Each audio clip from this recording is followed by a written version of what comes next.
Assalamualaikum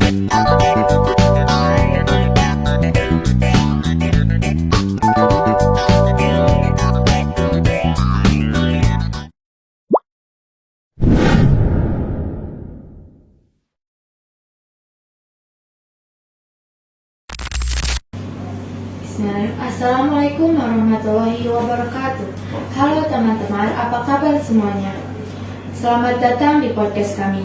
Ambil posisi nyaman, siapkan teh atau kopi karena kita bakal ngobrol santai tapi penuh makna. Saya Nuraini dan rekan saya Fauzi Nurrahman Hidayat. Kami di sini selaku host pada podcast hari ini.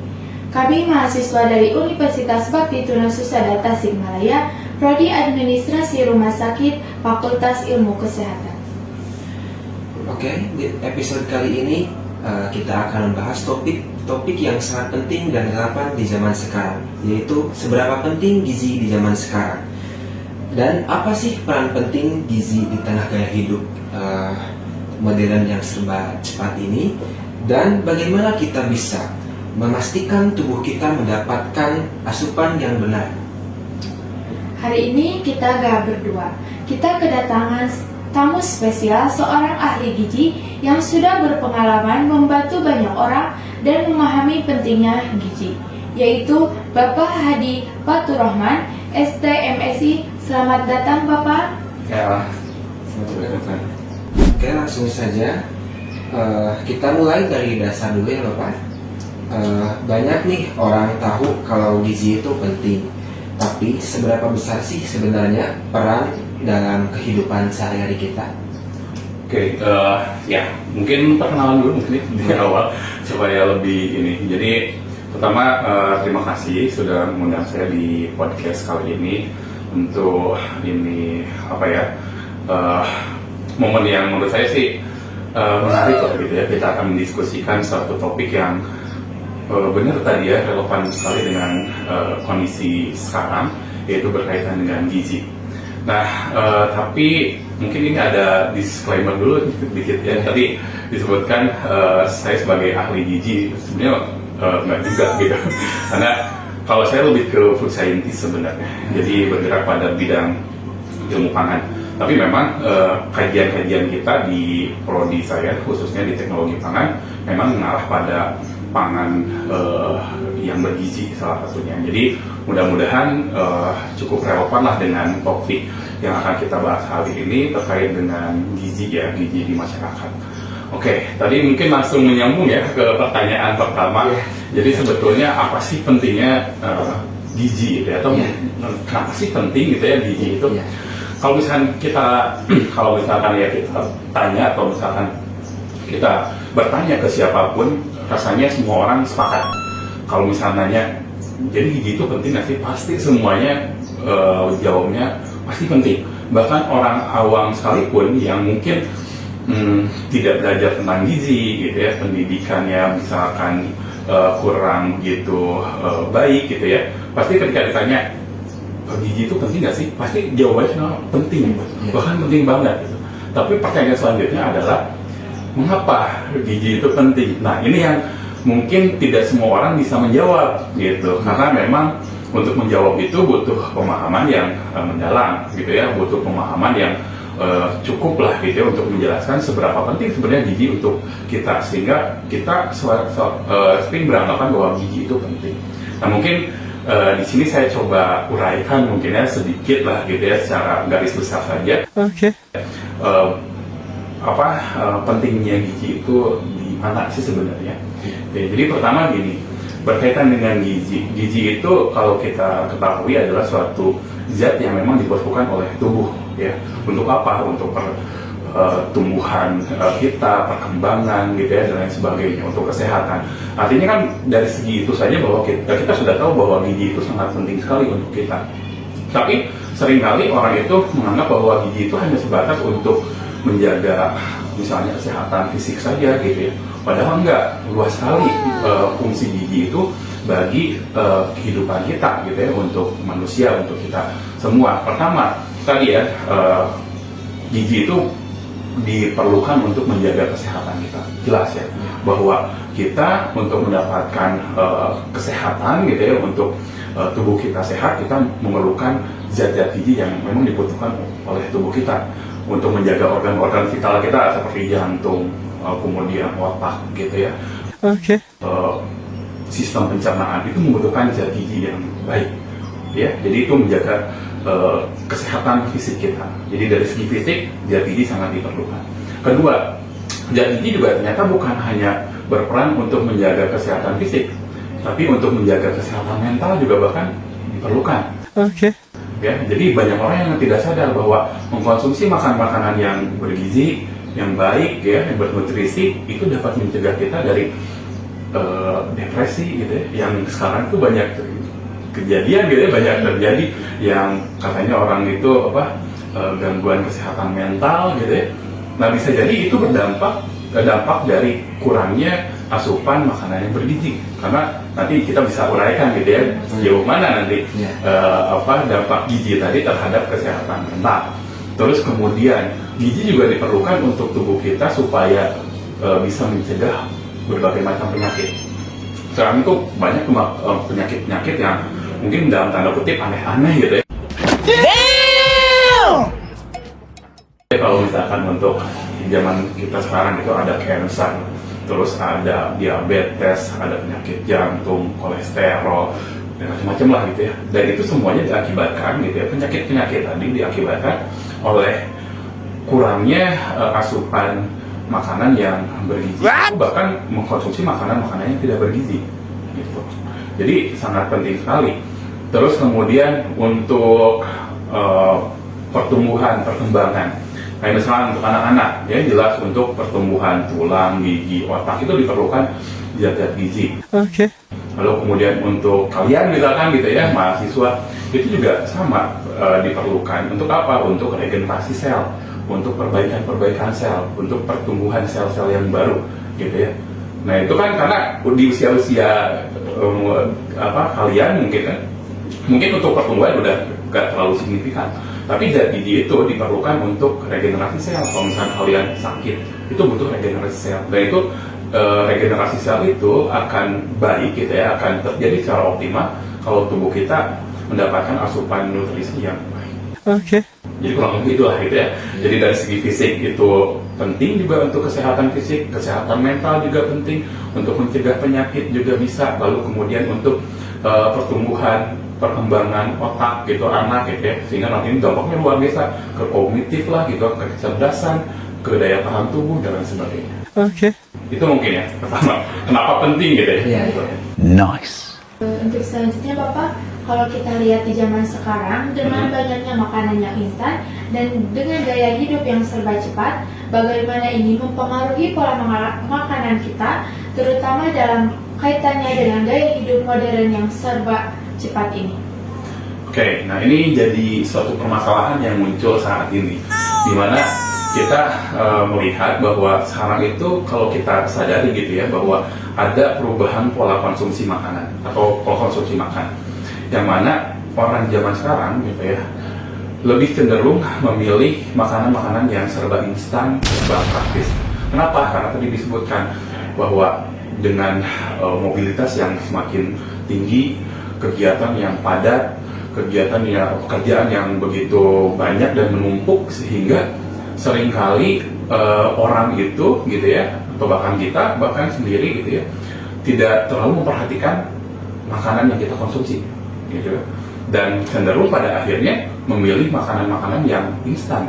Jadi shortcutnya itu gitu ya zaman sekarang. Kenapa? Karena dengan kesibukan yang ada ya, kita akhirnya sulit untuk misalnya mengolah makanan di rumah, memasak misalkan gitu ya, dengan memasak makanan-makanan yang misalkan bergizi, yang sesuai dengan gizi yang seimbang, agak sulit untuk di zaman yang sekarang karena tadi kesibukan yang begitu padat gitu ya. Bahkan kalian misalkan mahasiswa seringkali kan ya shortcutnya seperti itu ya, ketika misalkan lapar gitu ya, ketika butuh makanan, nyarinya adalah makanan yang instan ya, makanan instan, makanan mungkin siap saji dan lain sebagainya. Nah, pertanyaannya, apakah itu sehat nggak gitu kan? Nah, ya ini sering kali kalau misalkan berbicara tentang makanan instan, makanan siap saji, biasanya konotasinya itu negatif, benar nggak? Ya, setuju ya, Iya. bahwa kalau misalkan kita mendengar makanan instan, makanan yang siap saji, biasanya konotasinya itu negatif. Kenapa demikian? Karena kalau misalkan kita dari sudut pandang gizi, memang rata-rata gitu ya, makanan yang instan yang siap saji itu kalau dilihat dari segi nilai gizinya mungkin bisa dibilang kurang begitu baik ya. Coba kita analogikan pada satu contoh gitu ya. Contoh misalnya burger ya. Sering makan burger? Kalau kepepet. Tapi kan sekarang itu jadi salah satu makanan yang mungkin jadi shortcut tadi ya, ketika lapar udah makan burger. Itu kan makanan yang bisa dibilang cepat saji gitu ya. Nah, kita coba lihat orang itu ini sering ada perdebatan, burger itu sebenarnya sehat nggak sih gitu ya. Orang yang menganggap bahwa burger ini sehat ya, kenapa? Karena ada alasan di situ. Di dalam burger itu ada daging kan, ada patty-nya, itu sumber protein tuh gitu. Terus kemudian ada rotinya, roti itu sumber karbohidrat. Terus kemudian ada sayurannya kan, ada sayurannya itu berarti ada sumber serat dan lain sebagainya gitu ya. Sehingga orang beranggapan, oh yaudah burger juga nggak masalah kok gitu kan, ini juga ada nutrisi-nutrisinya kok gitu kan, masih layak lah gitu untuk dimakan. Kalau bilang layak dimakan ya memang layak dimakan, tapi kalau misalkan kita lihat pada nilai gizi, nah coba kita lihat burger tadi. Menurut kalian, atau menurut kita lah gitu ya, burger itu seimbang nggak dari segi nilai gizinya? Ya, enggak. Ya kurang seimbang. Coba sekarang lihat perbandingannya antara daging dengan sayurnya, banyakan mana? Banyak dagingnya kan, sayurnya itu sedikit. Nah, nanti kita bisa cerita tentang bagaimana pola konsumsi pangan yang sehat itu seperti apa sebenarnya harusnya aturannya. Nah, dari segi itu saja itu sudah tidak memenuhi. Ini dagingnya lebih banyak, terus kemudian ada karbohidrat, yang mana kita tahu karbohidrat itu sumber kalori itu juga proporsinya tidak seimbang gitu ya. Jadi antara daging, karbohidrat, protein, karbohidrat, sayuran sebagai serat vitaminnya itu tidak seimbang. Jadi yang menyebabkan dia tidak sehat pertama adalah ketidakseimbangan proporsi nutrisi yang ada di dalam si burger tadi. Itu yang pertama. Kedua, pada makanan-makanan instan itu sering kita, ini risetnya juga udah banyak, yang mengkhawatirkan itu adalah banyaknya natrium. Jadi garam itu tinggi sekali. Jadi mengkonsumsi garam berlebih itu nggak boleh gitu. Karena aturannya mengkonsumsi garam itu perharinya itu hanya 2 gram gitu ya, 2 gram. Nah ini di dalam burger itu tinggi sekali kandungan garamnya. Terus kemudian kalorinya secara total itu kalori dari satu buah burger aja itu sudah sekitar 400-an kilokalori atau kalori gitu ya. Sedangkan kebutuhan kalori kita setiap hari itu sekitar 2000 kalori lah gitu ya. 2000 kalori. Berarti ini sudah tersuplai 400 kalori dalam satu burger. Dan satu hari itu kita kan nggak mungkin cuma makan burger kan, makan yang lain juga kan. Jadi kalori kita akan semakin menumpuk. Hanya dengan makan satu burger saja udah dapat 400-an kalori gitu. Nah belum lagi makanan instan itu biasanya ditambahin lagi minumannya itu adalah minuman kayak misalnya bersoda gitu ya. Minuman yang mengandung gula tinggi itu juga kalori lagi gitu. Jadi menumpuk banyak kalori. Nah itu yang membuat makanan yang instan, makanan yang siap saji itu menjadi kurang begitu baik kalau dilihat dari sudut pandang gizi. Jadi tantangannya di situ justru gitu ya. Bagaimana kita yang beraktivitas yang super sibuk ini justru harusnya bisa memilih makanan yang lebih bergizi gitu. Okay. Gitu ya. Karena nanti kita cerita nih, gitu ya. Apa sih sebenarnya bagaimana gitu ya tantangan gitu di saat ini gitu ya untuk yang super sibuk dan kaitannya dengan pola konsumsi itu seperti apa. Jadi justru dengan kesibukan yang begitu padat, begitu tinggi, harusnya pola konsumsi makanannya itu harus lebih baik karena tubuh kita justru membutuhkan nutrisi yang juga lebih banyak ketika kita beraktivitas lebih gitu. Jadi jangan langsung shortcut ke makanan yang instan. Okay. Bapak kan pasti ya ada mitos dan faktanya tentang gizi. Nah, kita sering kali dengar banyak informasi soal gizi, tapi nggak semuanya benar. Ada gak Bapak mitos yang sering banyak dipercayai oleh orang-orang padahal itu sangat lumrah dan tidak benar? Terkait dengan gizi gitu ya. Iya. Ada misalnya, ini banyak sih sebenarnya kalau misalkan dijelasin kita diskusiin gitu ya, panjang gitu. Okay. Tapi ini contoh umum aja. Misalnya karbohidrat misalnya. Bahkan kan karbohidrat itu ternyata katanya bikin gemuk gitu ya, jadi sehingga banyak orang yang akhirnya ketika diet itu mengurangi makanan karbohidrat yang tinggi gitu ya, karena ada anggapan seperti itu. Itu sebetulnya bisa jadi fakta, bisa jadi mitos. Kenapa? Karena karbohidrat satu sisi, kenapa ini jadi mitos? Karena karbohidrat sebetulnya adalah suatu zat gizi yang dibutuhkan oleh tubuh kita sebagai sumber energi. Nice. Jadi sumber energi utama tubuh kita itu adalah karbohidrat. Karbohidrat itu ketika masuk ke dalam tubuh kita, itu adalah nutrisi yang pertama akan dirubah menjadi sumber energi. Jadi bayangkan kalau kita lagi capek, kalau kita lagi lemes, sedangkan asupan karbohidratnya nggak ada, di tubuh kita mau dapat energinya dari mana gitu. Sedangkan yang paling mudah diolah jadi energi adalah karbohidrat, gitu ya. Nice. Jadi mitos kalau misalnya semua karbohidrat itu membuat jadi gemuk gitu, karena faktanya karbohidrat dibutuhkan oleh tubuh kita sebagai sumber energi. Nah, yang jadi fakta adalah karbohidrat membuat gemuk itu ketika dikonsumsi secara berlebih. Ya, ketika itu dikonsumsi berlebih, maka itu akan menyebabkan tubuh kita menjadi overweight gitu ya, menjadi gemuk tadi. Kenapa? Karena ketika tubuh kita itu metabolismenya itu efektif. Artinya gini, ketika kalau kita mengkonsumsi makanan, kalau karbohidrat tadi gitu ya, sumber energi, tapi energi itu tidak digunakan oleh tubuh kita. Ya. Ini kita masuk bahan bakar, tapi bahan bakarnya tidak diolah jadi energi. Apa yang akan dilakukan oleh tubuh kita? Tubuh kita akan menyimpan energi tadi sebagai cadangan energi nantinya, supaya nanti bisa digunakan suatu saat. Nice. Nah, masalahnya karbohidrat yang disimpan menjadi bentuk cadangan energi itu disimpan dalam bentuk lemak. Jadi dirubah karbohidrat itu menjadi lemak dan disimpanlah pada jaringan-jaringan adiposa namanya di dalam tubuh kita. Di mana itu letaknya? Di paha, di lengan, di perut, gitu kan, di pundak, di dada, gitu ya. Nah, itu adalah jaringan-jaringan adiposa. Makanya ketika orang meningkat berat badannya, biasanya dapat teridentifikasinya itu dari bagian-bagian itu. Artinya apa? Artinya ada sumber energi gitu ya yang tidak dimanfaatkan oleh tubuh, atau kita mengkonsumsi karbohidrat tadi secara berlebih sehingga tubuh menyimpannya dalam bentuk cadangan energi. Nice. Itu mitos pertama. Jadi karbohidrat nggak membuat gemuk. Yang membuat gemuk adalah ketika mengkonsumsi karbohidrat berlebih. Gitu. Terus kemudian terkait dengan lemak juga sama nih. Kadang orang ketika diet itu menghindari mengkonsumsi lemak. Padahal sebenarnya lemak juga dibutuhkan oleh tubuh. Gitu ya, lemak dibutuhkan oleh tubuh. Untuk apa? Untuk melarutkan vitamin-vitamin yang larut dalam lemak. Vitamin A, D, dan E dan K.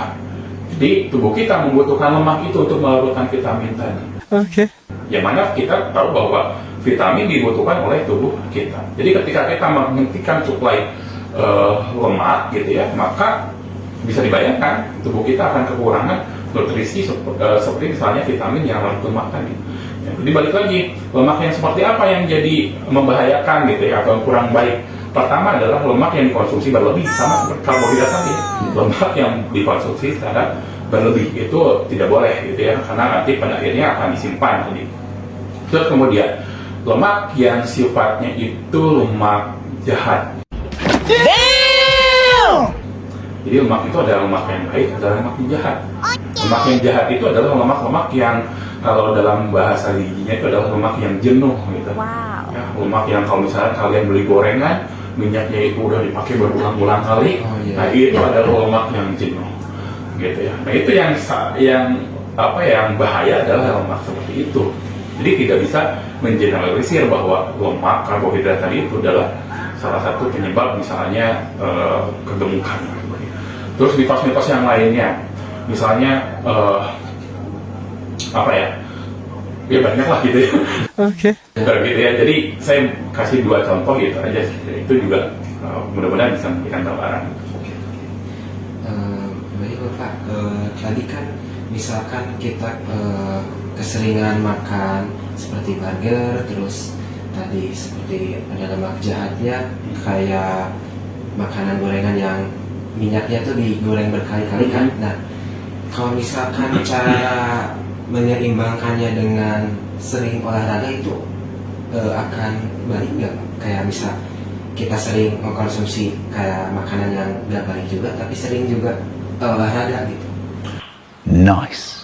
Nah, berarti kalau dari segi hitung-hitungan gitu ya, jadi gini, pertama kalau misalkan makanan yang kurang baik tadi ya, misalkan apalagi makanan yang sudah rusak diolah dan sebagainya, kita sebetulnya harus pahami bahwa ketika kita mengkonsumsi makanan yang kurang baik tadi, bisa jadi makanan tersebut membawa suatu zat-zat yang berbahaya bagi tubuh, gitu ya. Zat yang berbahaya bagi tubuh, misalkan zat karsinogenik namanya, zat yang menyebabkan kanker. Nah, itu zat tersebut ketika masuk ke dalam tubuh, memang dampaknya tidak akan terasa hari ini juga, gitu. Itu jangka panjang. Jadi kayak investasi aja gitu kan. Kita investasi dalam bentuk hal yang kurang baik gitu ya, dan baru akan terjadi misalkan nanti ketika muncullah sel kanker tadi. Jadi pertama, walaupun tadi ya kita beranggapan oh yaudah kita seimbangkan aja dengan olahraga gitu ya. Nah, kalau misalkan seperti itu, bisa jadi pertama jadi puskos jadi percuma juga nanti olahraga gitu ya kan, kesana sini gitu kan. Oke. Jadi energi tubuh kita dipakai untuk mendetoks misalkan zat-zat beracun tadi misalnya masuk ke dalam tubuh. Kedua, bisa jadi kan kita tidak bisa mengukur secara pasti ya kondisi tubuh kita, terus kemudian berapa aktivitas tadi ya fisik yang kita lakukan, apakah itu sudah seimbang dengan asupan makanan yang kurang baik tadi gitu. Karena secara prinsip memang makanan-makanan yang kurang baik gitu ya, makanan-makanan yang misalkan ada radikal bebas kalau kita sekarang berbicara seperti itu gitu ya, memang tubuh kita punya yang namanya sistem pertahanan tubuh, tapi kita juga tidak bisa memastikan seberapa kuat tubuh kita untuk menangkal makanan-makanan tadi gitu ya. Jadi andai kata kalian mengkonsumsi makanan yang kurang baik tadi, terus kemudian tubuh kalian lagi drop, ya pada akhirnya berdampak pada kesehatan, entah itu yang secara langsung maupun kan yang jangka panjang. Jadi artinya bijaknya ya kita mengkonsumsi makanan-makanan yang memang baik gitu. Nice. Berbicara soal pentingnya gizi, bagaimana dasar kebijakan kesehatan di negara kita dalam mendukung masyarakat untuk memiliki pola makan yang sehat? Ya, jadi masalah gizi ini adalah masalah menurut saya sih kompleks ya. Jadi tidak bisa hanya berfokus pada kita sebagai konsumen, karena balik lagi masyarakat butuh juga dukungan dari berbagai aspek stakeholder. Hal ini adalah pemerintah, juga pihak industri mungkin nanti gitu ya, akademisi, praktisi dan lain sebagainya. Jadi artinya kalau kita berbicara pada kebijakan pemerintah untuk mendukung masalah perbaikan gizi mungkin gitu ya, rasanya kalau dilihat sih memang sudah ada beberapa contoh. Misalnya pemerintah itu sudah mengeluarkan seperti misalnya panduan gizi seimbang (POGS), panduan gizi seimbang itu kan juga salah satu bentuk kebijakan yang dikeluarkan pemerintah untuk mengedukasi, untuk untuk memberikan suatu edukasi gitu ya bagi masyarakat terkait dengan makanan-makanan yang bergizi itu seperti apa gitu ya. Oke. Ada panduan-panduannya itu kan berupa kebijakan juga yang dikeluarkan oleh pemerintah. Lalu kemudian kalau kita lihat juga sekarang pemerintah sekarang saja yang sedang berjalan itu juga kan mengeluarkan suatu kebijakan program makan gratis ya, makan gratis itu tujuannya untuk apa? Ya kan kalau kita lihat tujuannya adalah untuk memperbaiki gizi anak-anak sekolah gitu ya, gizi anak-anak sekolah, karena anak-anak sekolah ini adalah masa depan bangsa yang harus dipelihara oleh negara. Supaya apa? Supaya negara kita bisa terus berkembang, negara kita bisa memiliki SDM yang berkualitas. Nah, tadi kita sudah berbicara panjang lebar bahwa masalah gizi ini adalah masalah yang penting karena bukan hanya diperlukan untuk kebutuhan fisik saja, tapi juga untuk mental, untuk produktivitas, untuk kecerdasan, dan lain sebagainya. Nice. Sehingga ketika masyarakat mendapatkan suplai makanan yang bergizi, gitu ya, maka insya Allah SDM negara kita akan membaik lah, gitu ya, menghasilkan SDM yang berkualitas. Jadi itu adalah kebijakan juga yang menurut saya patut untuk kita apresiasi dari pemerintah yang sekarang saja, gitu ya. Yang dulu-dulu juga sebenarnya selalu masalah gizi menjadi concern, gitu ya. Tidak luput lah pemerintah itu memperhatikan masalah gizi, lalu kemudian yang diturunkan atau yang dikeluarkan dalam bentuk kebijakan-kebijakan. Jadi kalau kita lihat kebijakan-kebijakan dari pemerintah terkait gizi ini sebenarnya banyak kalau misalkan kita lihat dipelajari gitu. Tapi menurut saya ada juga yang mungkin bisa jadi masukan kebijakan dari pemerintah, mungkin harus mulai ada kebijakan, maksud saya gitu ya, pemerintah harus mulai memikirkan masalah. Pertama, kayaknya harus dari sekarang tuh mulai memperhatikan mengeluarkan kebijakan masalah ini misalkan masalah di industri pangan gitu ya, industri pangan. Kayaknya pemerintah harus mengeluarkan suatu kebijakan bagi industri pangan untuk mulai memproduksi makanan-makanan yang baik lah gitu ya. Karena selama ini kan kita selalu beranggapan bahwa faktor penyebabnya adalah dari makanan-makanan yang diproduksi di industri tadi gitu. Jadi kayaknya harus ada regulasi dari pemerintah untuk mulai memperhatikan ke arah sana. Jadi industri harus diatur gitu ya untuk menghasilkan produk-produk yang berkualitas. Walaupun sudah ada sebenarnya kebijakannya, yaitu salah satunya dengan ada kewajiban yang namanya fortifikasi. Jadi pemerintah dalam hal ini untuk beberapa produk pangan memang sudah mensyaratkan untuk produk-produk tersebut ditambahkan dengan zat-zat gizi yang dibutuhkan oleh masyarakat. Contoh garam beriodium. Nah, iodium itu adalah zat gizi yang dibutuhkan oleh masyarakat dan dijadikan sebagai bentuk fortifikasi pada garam. Terus tepung terigu yang mengandung harus ada zat besinya. Nah, itu salah satu bentuk kebijakan juga yang dikeluarkan oleh masyarakat untuk mensuplai zat besi bagi masyarakat melalui carrier-nya gitu ya. Carrier itu bahan makanannya adalah berupa tepung tadi. Itu juga menurut saya langkah yang baik. Hanya saja yang tadi sekarang hanya harus ditambah lagi nih gitu ya, supaya si industri itu mulai memproduksi makanan-makanan yang bergizi, lalu kemudian membatasi makanan-makanan yang penambahan bahan tambahan yang berlebih, itu harus ada regulasinya. Nice. Gitu ya. Terus kemudian seperti misalkan contoh di Singapura itu udah ada label nutrition grade dari semua produk makanan yang dijual. Jadi dengan mudah kita bisa melihat bahwa misalkan ini produk ini, misalnya produk minuman ini grade nutrisinya itu ada di grade berapa. Jadi grade itu ada A, B, C, dan D. Kan mudah ya. Jadi nanti pemerintah membuat regulasi itu, lalu kemudian yang mana semua produk pangan ini harus melalui tahapan seperti misalnya pengujian dulu, dia masuk ke grade yang mana. Nice. Terus ya tinggal disimpan labelnya di kemasan tadi, sehingga dengan mudah nanti masyarakat bisa melihat, oh ini produk yang label nutrisinya itu A, berarti bagus. Sehingga kan tanpa harus membaca label yang rumit, panjang dan sebagainya, cukup dengan melihat label ini adalah nutrisinya A, misalkan level A. Oh berarti ini bergizi nih, itu bagus untuk kita. Jadi bisa dilihat utama. Sedangkan yang lain misalkan ada yang labelnya D. Nah, secara tidak langsung kan dengan demikian industri juga akan berpacu gitu ya untuk menghasilkan makanan-makanan yang bergizi. Karena kenapa? Karena kalau dia memproduksi makanan tapi semua dilabeli sama pemerintah deh, mana ada yang mau beli? Iya. Ya kan gitu ya? Iya. Betul. Jadi seolah jadi solusi menurut saya kebijakan itu ketika itu bisa dikeluarkan sehingga nantinya industri akan berlomba-lomba menghasilkan produk yang berkualitas bergizi agar bisa dilabeli dengan label yang baik gitu ya. Nice. Sehingga nanti konsumen juga bisa memilih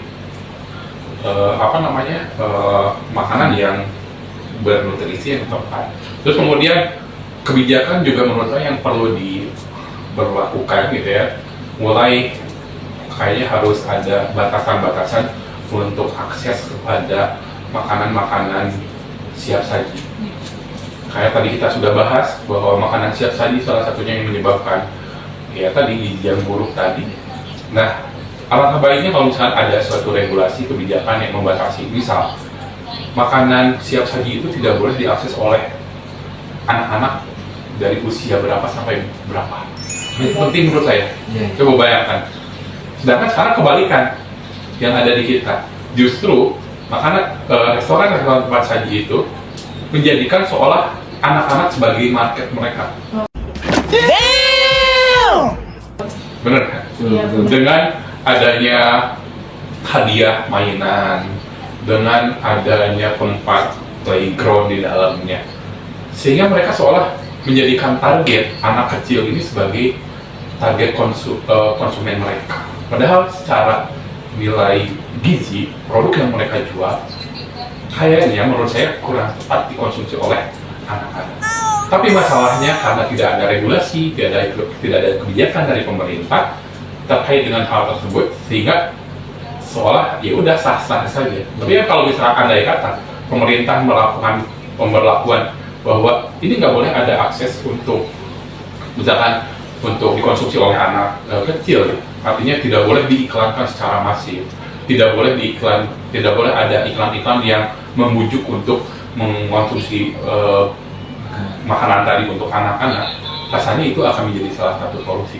Kalau kita lihat kayak dulu itu iklan rokok itu dulu tayangnya di TV itu di jam-jam prime time gitu ya, di semua acara TV semua itu bebas sekali. Tapi dengan adanya kebijakan ya bahwa rokok itu tidak boleh gitu ya, akhirnya iklannya pun dibatasi, hanya di atas jam 10 ke atas baru boleh ada iklan rokok. Nice. Nah, kenapa tidak sekarang makanan seperti itu gitu ya, menurut saya juga kayaknya harus mulai diatur. Karena apalagi buktinya gitu, ini buktinya udah banyak kok gitu regulasi. Jadi harus ada mulai regulasi ke arah sana. Jadi regulasi untuk tadi kebijakan untuk masyarakat ada ya dalam bentuk panduan, masyarakat kebijakan untuk industri sebenarnya sudah ada, itu berupa kuantifikasi walaupun tadi harus ditambah rasanya. Terus kemudian ya tadi untuk makanan cepat saji rasanya juga itu perlu ditambah gitu ya dengan label kemasan tadi juga yang edukatif. Menurut saya juga itu kayaknya harus mulai dipertimbangkan untuk dikeluarkan kebijakan ke arah sana itu, supaya nantinya ya masyarakat jadi lebih teredukasi masalah makanan yang bergizi. Terus kemudian jadi lebih mudah lagi memilih makanan-makanan yang bergizi. Itu menurut saya. Mungkin kayak kalau di Indonesia itu baru ada kalau dari skincare BPOM ya Pak, kayak misalnya BPOM ya. Ya, jadi BPOM juga sama, banyak kebijakan-kebijakannya gitu ya. Masalah misalnya penambahan zat-zat gizi, zat-zat tertentu gitu ya, bahan tambahan makanan, itu juga ada aturan-aturannya sudah ada. Jadi kayak misalnya penambahan garam, penambahan gula, penambahan zat pengawet, ya pewarna, itu sebenarnya sudah ada di dalam BPOM. Jadi artinya kebijakannya sudah ada, hanya saja rasanya perlu ditambah lagi mungkin kebijakannya atau diperketat lagi atau bagaimana gitu ya. Karena ya tadi kita sudah mengetahui ini menjadi salah satu sumber permasalahan ada di situ. Ya. Atau kita dengan kebijakan yang lebih sederhana lah tadi yang menurut saya jadi solutif, menambahkan label yang lebih edukatif, lebih mudah dipahami oleh masyarakat. Itu kan harusnya tidak sulit gitu ya menambahkan label gitu. Nice. Jadi ditambah. Jadi selain dari BPOM juga kan udah ada masyarakat macam-macam. Nah ditambah lagi sama kebijakan untuk penambahan label. Selain stiker halal ya Pak. Wah, stiker halal kan kayak gitu ya, jadi ada gitu ya. Itu juga salah satu kebijakan yang untuk mengedukasi gitu ya, masyarakat untuk memilih makanan yang halal gitu ya, sesuai dengan kebutuhan. Sekian ya Bapak dari kami, dan akhirnya kita berada di penghujung acara. Terima kasih banyak Bapak atas penjelasannya yang super informatif hari ini. Semoga pendengar kita bisa lebih peduli dengan apa yang kita konsumsi sehari-hari. Nah, itu dia pembahasan kita hari ini tentang pentingnya gizi di zaman sekarang. Semoga ini bisa jadi pengingat buat kita semua untuk lebih peduli sama apa yang kita konsumsi. Benar banget. Dengan gaya hidup yang serba cepat, kita harus tetap bijak memilih makanan yang bergizi biar tubuh dan pikiran kita tetap sehat. Terima kasih buat kalian yang udah dengerin podcast ini dari awal sampai akhir. Jangan lupa untuk terus jaga kesehatan dengan pola makan yang seimbang. Betul sekali. Sampai jumpa di podcast kami lain kali. Jaga kesehatan, tetap semangat dan jangan lupa bahagia. Terima kasih. Wassalamualaikum warahmatullahi wabarakatuh. Wah,